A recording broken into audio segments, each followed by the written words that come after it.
Bismillahirrahmanirrahim. Bismillahirrahmanirrahim and welcome to another topic of biology class 9. आज का हमारा topic है steps for the conservation of biodiversity. आपको बताता चलूँ कि कंजर्वेशन हम कहते हैं किसी चीज़ को महफूज रखना, और बायोडाइवर्सिटी में हमारे पास सारे लिविंग फॉर्म्स आ जाते हैं, चाहे वो प्लांट्स हो, एनिमल्स हो या माइक्रो ऑर्गेनिजम्स हो. ठीक है जी. तो किसी भी इलाके में अगर हमारे पास बायोडाइवर्सिटी को नुकसान पहुंच रहा हो ओवर हंटिंग की वजह से, ओवर यूज़ की वजह से, तो उसके लिए फिर कंजर्वेशन लाजमी हो जाता है. तो अब आते हैं, इस तरह के मसले जो हैं सिर्फ पाकिस्तान में नहीं बल्कि ये ग्लोबल कंसर्न रखते हैं. यानी सारी दुनिया में यही हो रहा है कि ओवर एक्सप्लॉयटेशन हो रहा है of natural resources, of biodiversity. ठीक है. तो इसके लिए फिर कुछ पॉलिसी मेकर्स आ जाता हैं जो रूल्स बनाते हैं, कुछ लाज बनाते हैं उस इलाके में इस बायोडाइवर्सिटी के नुकसान को रोकने के लिए. तो पाकिस्तान में भी इस तरह हमारे साथ इदारे बने हैं और वो कोऑपरेट कर रहे हैं मिनिस्ट्री ऑफ एनवायरनमेंट के साथ. यानी मिनिस्ट्री ऑफ एनवायरनमेंट कोऑपरेट कर रही है मुख्तलिफ दुनिया भर में जितने भी वाइल्ड लाइफ को या बायोडाइवर्सिटी को कंजर्व रखने के लिए जो इदारे हैं. तो पाकिस्तान में मसला जो है वो इस चीज़ से आ रहा है. एक तो नेचुरल हैबिटेट्स का लॉस हो रहा है. यानी अगर हम दरख्त काटते हैं तो दरख्त में चिड़ियों के घोंसले, उसके नीचे रहने वाले जानवर, उसमें पनाह लेने वाले जानवर, और यानी इन सारी चीज़ों के रहने की जगह जो है वो डिस्टर्ब हो जाती है. इसके अलावा पॉपुलेशन एक बहुत ही बड़ा मसला है, क्योंकि पॉपुलेशन में एक्सपोनेंशियल ग्रोथ हो रहा है. यानी इसको फिर कंट्रोल करने के लिए हम जंगल्स और मुख्तलिफ हमारे पास जो फॉरेस्ट होते हैं उसकी हम डिफॉरेस्ट्रेशन करते हैं ताकि हम और लैंड क्लियर कर सकें फार्मिंग के लिए, बिल्डिंग्स के लिए. तो पॉपुलेशन भी एक बहुत बड़ा मसला है. इसके अलावा लो लिटरेसी रेट, यानी एजुकेशन की जो रेट है वो कम है, क्योंकि अगर किसी मुल्क में एजुकेशन कम होगा तो अवेयरनेस भी कम होगी, और अगर अवेयरनेस कम होगी तो लोगों को नेचुरल रिसोर्सेज के कदर का पता नहीं चलेगा, वो उसको ओवर यूज़ करेंगे. ठीक है. तो international union for conservation of natural resources IUCN एक इदारा है, ये इंटरनेशनल इदारा है. इसके अलावा वर्ल्ड वाइल्ड लाइफ जो हमारे पास WWF का एक इदारा है, इसमें P आगे लगा हुआ है, यानी ये पाकिस्तान में भी रजिस्टर्ड है. और ये दोनों इदारे जो है मिनिस्ट्री ऑफ एनवायरनमेंट के साथ कोऑपरेशन करके मुख्तलिफ स्टेप्स ले रही है कंजर्वेशन के लिए. तो उन स्टेप्स में हम कुछ एग्जांपल्स आज पढ़ते हैं कि क्या काम उन्होंने कैरीड आउट किया है.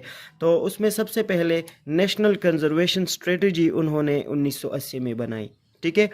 उस स्ट्रेटजी में उन्होंने मुख्तलिफ नुकात पेश किए कि हमको ये करना चाहिए, ये करना चाहिए और ये करना चाहिए. खुसूसन उन्होंने फोकस किया हैबिटेट्स पर और हंटिंग पर. ठीक है. दूसरा, UN convention on combating D desertification. ज़ाहिर है अगर किसी जगह से प्लांट्स कम होंगे तो डेजर्टिफिकेशन आएगी, और डेजर्टिफिकेशन जब आएगी तो फिर हैबिटेट का लॉस होगा और बायोडाइवर्सिटी वहाँ पर नील हो जाएगी. तो 1997 में UN ने, यूनाइटेड नेशंस ने एक कन्वेंशन किया जिसमें उन्होंने डिजर्टिफिकेशन के मुकाबले में कुछ किया. ठीक है. और स्ट्रेटजी उन्होंने बनाई और फिर उस पर अमल किया.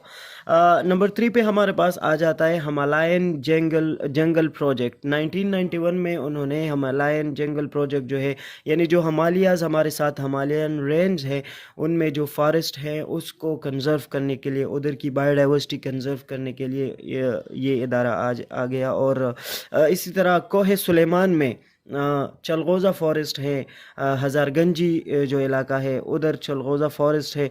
तो 1992 में उस चलगोज़े फॉरेस्ट को जो है कंजर्व करने के लिए कोहे सुलेमान में ये उन्होंने स्टेप लिया. इसके अलावा नॉर्दर्न एरिया कंजर्वेशन प्रोजेक्ट एक हुआ जिसमें उन्होंने हंटिंग और वुड स्मगलिंग पर काफ़ी काम किया कि इसकी रोकथाम हो जाए. इसके अलावा चतराल में مائگریٹری برڈز یعنی یہ چترال جو ہے یہ مائگریٹری برڈز کا جو ہے کیا ہے روٹ ہے. تو ادھر اوور ہنٹنگ ہوا کرتی تھی ان مائگریٹری برڈز کی, تو ادھر کی بایو ڈائیورسٹی کو کافی نقصان ہوتا تھا. اس کے علاوہ کنزرویشن آف چتلان مارخور یعنی کوئٹہ میں جو ہے مارخور پائے جاتے ہیں چتلان میں, تو ادھر کے مارخور کو کنزرو کرنے کے لیے, کیونکہ یہ ایک ہمارا نیشنل اینیمل بھی ہے, تو اس کو بچانے کے لیے بھی انہوں نے کچھ سٹیپس لیے. اور اس کے علاوہ انہوں نے بینز لگائے, یعنی گیمز پر بین لگایا کہ ایسے گیم نہیں ہونے چاہیے جس میں ہم اینیملز کو نقصان پہنچائے, پلانٹس کو نقصان پہنچائے. جس طرح کا ایک گیم ہوا تھا, یعنی یہ بیئرز کو, یہ بالو جو ہیں ان کو پکڑتے, ان کے بچوں کو پکڑتے اور پھر فارنرز کو بیچتے, اور بالو کے سکن کا استعمال بھی ہوتا تھا. اس کے علاوہ اس گیم میں ابھی میں اس کا نام بھول گیا ہوں, لیکن اس گیم میں وہ بیئر کے بچوں کو ٹرین کر کے وہ کیا کرتے ہیں, استعمال کرتے ہیں. تو یہ سارا ہمارے پاس آج کا سٹیپس ہوئے کنزرویشن آف بایو ڈائیورسٹی میں, کہ کس طرح ہمارے ساتھ پاکستان میں سٹیپس کیریڈ آؤٹ ہوئے ہیں. لیکن due to lack of law and order یہ سٹیپس جو ہے بنائے تو گئے, لیکن اس پر 100% عمل نہیں ہوا, جس کی وجہ سے آج ہم بایو ڈائیورسٹی کو کافی نقصانات پیش آ رہے ہیں اور کافی مشکلات بھی پیش آ رہے ہیں. تو انشاءاللہ ملیں گے نیکسٹ ٹاپک میں. تب تک کے لیے اجازت دیجیے, اپنا بہت سارا خیال رکھیے, اپنے والدین کی خدمت کیجیے, اپنے اساتذہ کی عزت کیجیے. والسلام.